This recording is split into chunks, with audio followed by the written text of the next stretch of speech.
త్వరగా Shri Lakshmi agro forms మరియు ప్రాజెక్టులో ఇన్వెస్ట్ చేయండి. రేపటి కోటీశ్వర్లు అవ్వండి. సంప్రదించవలసిన నెంబర్స్.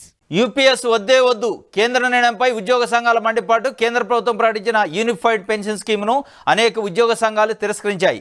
ఇది ప్రస్తుతం నేషనల్ పెన్షన్ స్కీమ్ మాదిరిగానే ఉందని పెదవిరిచారు. 2 దశాబ్దాల క్రితం రద్దు చేయబడిన పాత పెన్షన్ స్కీమ్ ఓపీఎస్ పునరుద్ధరణ కోసం పోరాడుతూనే ఉంటామని స్పష్టం చేశారు.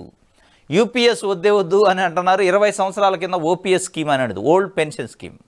ఆ స్కీమ్నే పెట్టడానికి దాదాపు 2 దశాబ్దాలుగా పోరాటం చేస్తున్నారు. అనేక ప్రభుత్వాలు మారినాయి. ప్రభుత్వాలు మారినప్పుడల్లా అది ఒక నినాదం అవుతుంది. ఓపీఎస్ స్కీమ్ మేము గెలిస్తే తీసుకొస్తామని. ఎవడైతే ప్రతిపక్షంలో ఉంటారో ఆ పార్టీ చెప్తూ ఉంటుంది, మేము వస్తే ఓపీఎస్ను మేము తీసుకొస్తామంటారు. వీళ్ళు పాపం ఓట్లు వేస్తారు, మళ్ళీ ఎక్కిన తర్వాత అది మర్చిపోతారు. ఇది తతంగం. దాదాపు 4 ఎన్నికలు అయిపోయినాయి ఇప్పటికీ, అటు కేంద్రంలో అయితే రాష్ట్రాలలో అయితే. కానీ ఆ ఓపీఎస్ రాలేదు. సిపిఎస్ అట్లే ఉంది.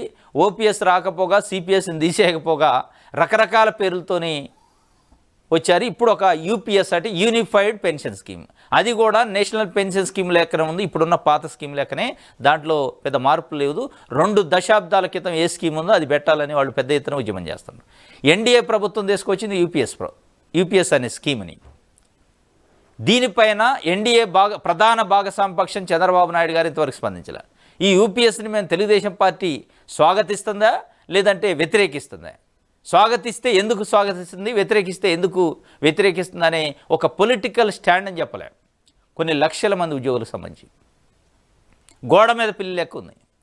మీకు బాధ్యత లేదు. ఇలా తెలుగుదేశం పార్టీ అనేది ఇలా అత్యంత ముఖ్యమైన ప్రధాన పాత్రదారు ఎన్డీఏ భాగస్వామ్య పక్షంలో.